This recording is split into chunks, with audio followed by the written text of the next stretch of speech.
Okay, the question today is what the heck is this thing? What does it tell me? How do I read it?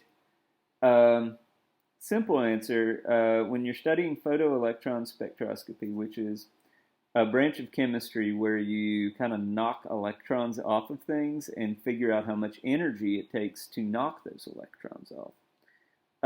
This is what you make. Now, for AP chemistry, we kind of stay simple with it, and we usually only do this with elements. And so, what you're going to notice is this tells me number of electrons. So each of these peaks match up with a number of electrons. A lot of times you'll see these numbers here, here, here, and here. And you'll notice that the numbers closer to the y-axis are larger. That's different than a lot of what we do in math class. But it's going to be really simple when I explain it to you.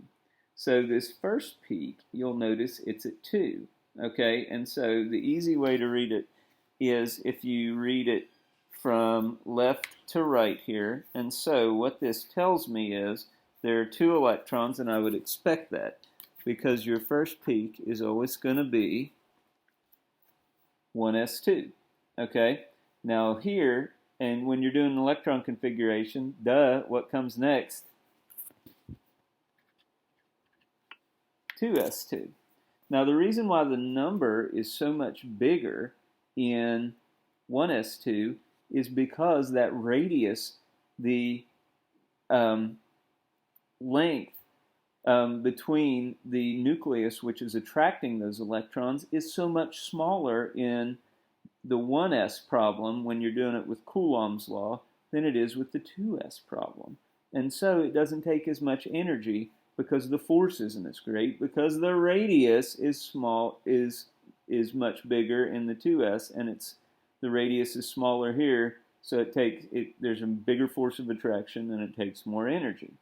Now you'll notice this big guy right here is about 3 times as tall. My drawing, maybe not the best, but you'll notice that it matches up with 6. So that could only be 2p6. Looky there, 2p6. So 1s2, 2s2, 2p6. And then we go out here and you see this takes the least amount because these are the valence electrons. Trace that over, you get 2. And so you'll notice anytime there's 2 electrons, those peaks are going to be the same size. If it's just a little bit higher, then that would be a 3. But, obviously we can't have 3 and a 2 in the 3s because that would be 3s2, 3p1. But we only have 3s2.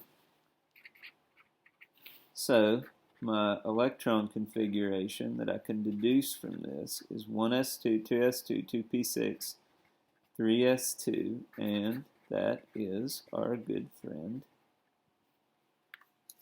magnesium. There you are. That's how you read a PES. There's a bunch of problems on the handouts. The second part of the summer assignment, I don't know if we're doing that during the summer, but oh well. You'll get it eventually, and when you do, there are some PES problems.